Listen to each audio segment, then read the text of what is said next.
Hola, ¿qué tal? ¿Cómo están? Espero que se encuentren muy bien. Vamos a continuar examinando algunas de las distracciones fatales que podemos tener como creyentes. Estamos viendo el orgullo. El orgullo es un pecado que entra muy sutil en nuestra vida y que muchos de nosotros hemos luchado con él. Entonces, consideramos el devocional pasado acerca de el rey Usías y veíamos cómo entró el orgullo en él, pero no vimos ninguna señal de arrepentimiento en su vida. Hoy vamos a considerar otro rey que estuvo luchando, batallando con esta tentación, pero que logró vencerla.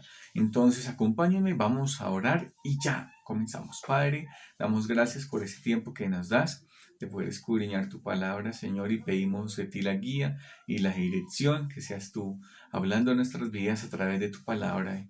Y oramos todo esto en los méritos de Cristo Jesús. Amén.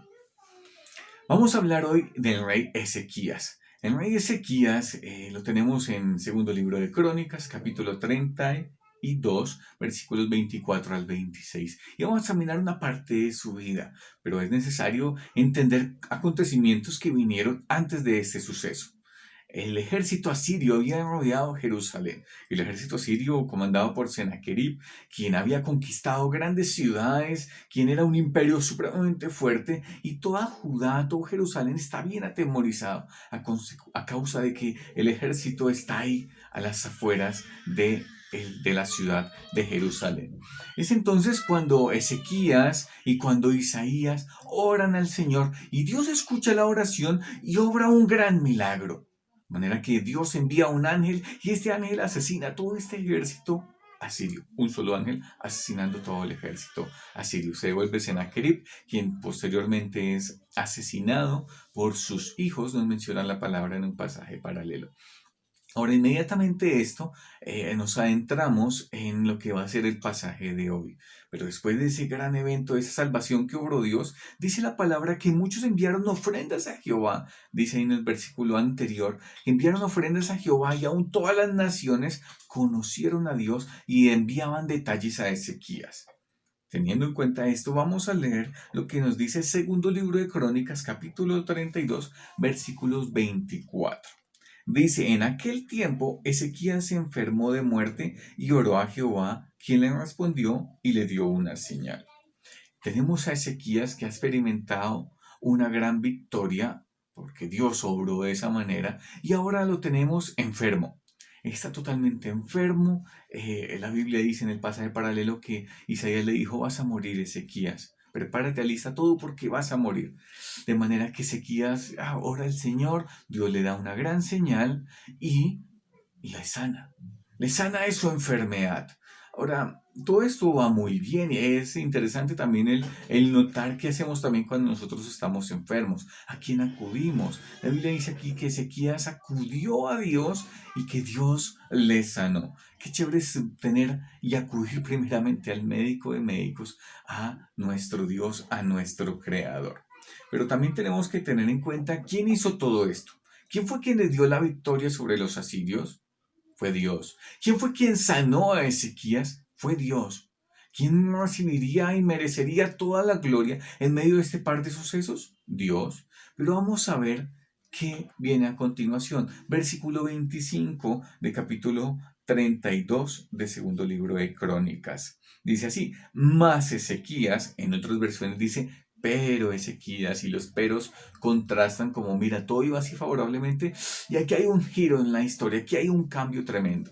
Pero Ezequías, más Ezequías, dice, no correspondió al bien que le había sido hecho. Aquí tenemos una grave señal. Dice, sino que se enalteció su corazón y vino la ira sobre él y contra Judá y Jerusalén. Varias cosas que destacar aquí. Tenemos ese pero. Habían recibido grandes favores Ezequías, pero no fue a favor, no, dice la palabra aquí, no correspondió al bien que le había dado Dios, sino que ¿qué pasó con Ezequías? Se enalteció, se llenó, se infló, se vanaglorió, se enorgulleció por todas estas cosas que habían acontecido. ¿Y qué afectación tuvo esto sobre Ezequías? Y dice la Biblia aquí que vino la ira contra él, contra Judá y contra Jerusalén. ¿Lo notaron ustedes? Mira el orgullo a dónde lleva y cuáles son las consecuencias del orgullo. La ira de Dios está sobre Ezequías. La ira de Dios estaba sobre el pueblo totalmente, sobre Judá y sobre Jerusalén. El orgullo puede llevar a mirar una afectación supremamente grande, tanto así que la ira de Dios, el castigo de Dios, el furor de Dios está sobre el orgulloso. El pueblo se había enorgullecido, nosotros sí, mira cómo fuimos librados, mira ahora nuestro rey oró al Señor, Dios lo escuchó y lo sanó.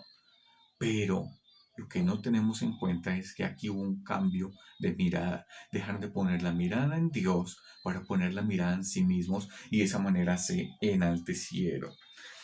Ahora, tenemos que entender también qué dice la Biblia y qué piensa Dios acerca del orgullo.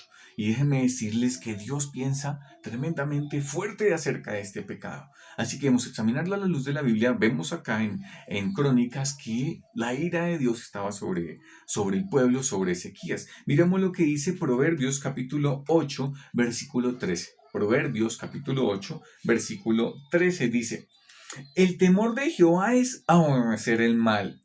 La soberbia y la arrogancia, el mal camino y la boca perversa, aborrezco. ¿Qué habla Dios acerca de la soberbia? Dios la odia. La aborrece en gran manera. Dios odia el orgullo. Miremos otra cita, Proverbios capítulo 16, versículo 5. Proverbios 16, 5. Miremos otra cita, dice: abominaciones a Jehová todo altivo de corazón, ciertamente no quedará impune. Vuelvo y digo, el orgullo. Aquí lo habla como el altivo de corazón es abominación. Dios odia que nos llenemos de orgullo, que nos enaltezcamos. Dios odia eso. Y también dice el versículo 5 al final, no sé si lo notaron, dice: ciertamente no quedará impune. Dios castiga el orgullo. Dios humilla al orgulloso. De manera que vamos a ver en la vida de Ezequías, volviendo al segundo libro de Crónicas, volvamos hasta allí por un momentico y ya vamos a ir mirando cómo se desarrolla la historia. Volvamos a Crónicas y ya entendiendo que el orgullo, Dios lo aborrece, él es abominación, lo odia y también lo castiga. Eso nos debe hacer pensar en qué momentos o bajo qué situaciones yo he experimentado orgullo. Y debo hacer pensar también, a la luz de lo que Dios me dice, es: yo debo confesar mi pecado, yo debo arrepentirme, también debo examinar qué situaciones son las que me llevan a sentirme orgulloso, qué situaciones son las que me llevan a enaltecerme, a enorgullecerme. De pronto cuando yo me doy crédito por algunas cosas o dones o favores de parte de Dios, que tengo un buen empleo, que tengo una buena posición social, que tengo una gran familia, que mira mis propiedades, mira mi casa, y puedo yo enorgullecerme por cosas que Dios me ha dado, porque me llevo el crédito a mí y dejo de ver la mirada o de poner la mirada puesta en Dios. O de pronto cuando Dios escucha mi oración y la escucha a mi favor como yo le oré, también yo puedo enaltecerme, así como Ezequías. Dios le escuchó su oración de que Dios quería bueno, Ezequías quería que le sanara y Dios efectivamente le sanó. Así que Ezequías empezó también a llenar de orgullo. Así que si tú eres como yo, muy seguramente has luchado con el orgullo. La pregunta sería entonces, ¿qué debemos hacer? ¿Qué hizo Ezequías? Volvamos al segundo libro de Crónicas, capítulo 32, y ahora vamos a leer el versículo 26. Dice: pero Ezequías, después de haberse enaltecido su corazón, se humilló, él y los moradores de Jerusalén, y no vino sobre ellos la ira de Jehová en los días de Ezequías. ¿Qué pasó después? Ezequías se humilló. Y ahí es el punto. ¿Cómo venció Ezequías el orgullo? Humillándose. Humillándose. La humillación aquí habla de un reconocimiento del pecado, un reconocimiento de que veo el orgullo, entiendo que he sido orgulloso. Señor, por favor, perdóname. La Biblia dice en 1 de Juan capítulo 1, versículos 8 y 9, que si confesamos nuestros pecados, Dios es fiel, es justo para perdonar nuestros pecados y para limpiarnos de toda maldad. Podemos acudir al Dios Todopoderoso, confesar nuestro pecado, arrepentirnos, confesar nuestro orgullo y humillarnos bajo la poderosa mano de Dios. La humillación también lleva a un entendimiento de quién es Dios, entendiendo que Dios es soberano, que Dios es máxima autoridad, que Él es el que merece la gloria, no yo. Él es quien obró, Él es quien me dio todos sus favores, no yo. No fue por mis méritos, no fue por mis logros, no fue por mi éxito, sino todo es por Él, para Él. A Él pertenece la gloria, no a mí. Cuando yo entiendo todo esto, empiezo a dejar el orgullo a un lado.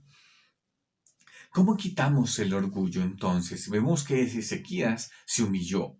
Después de que se enorgulleció, se enalteció, se humilló y también el pueblo, y dice que la ira de Dios ya no vino sobre ellos. Qué bendición es un Dios de gracia, un Dios de misericordia que perdona nuestros pecados. Pero ¿cómo quitar el orgullo? Lo primero, vamos a dar varios consejos. Lo primero es no perder o no quitar nuestra mirada de Dios.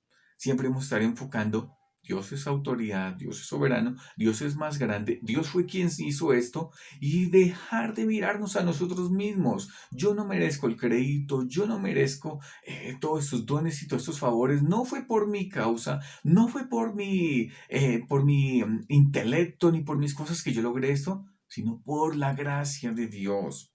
Lo segundo es entender que separados de Él nada podemos hacer. Separados de mí nada podéis hacer, dice la palabra en el Nuevo Testamento. Lo necesitamos a Él, todo absolutamente viene de Él. Entender también que debemos reconocer la autoridad y la soberanía de Dios en nuestras vidas. Pueda que algunas personas tengan más éxito, entre comillas, que nosotros, pero debemos entender que Dios es soberano y Dios tiene un trato y una manera especial con cada uno de sus hijos. Yo no puedo compararme con un hermano, ni puedo compararme con otra persona, porque Dios nos trata individualmente. La Biblia dice que Dios resiste a los soberbios y da gracia a los humildes. Debemos humillarnos, debemos mantenernos en total humildad, entendiendo que ese pecado del orgullo Dios lo odia y es abominación.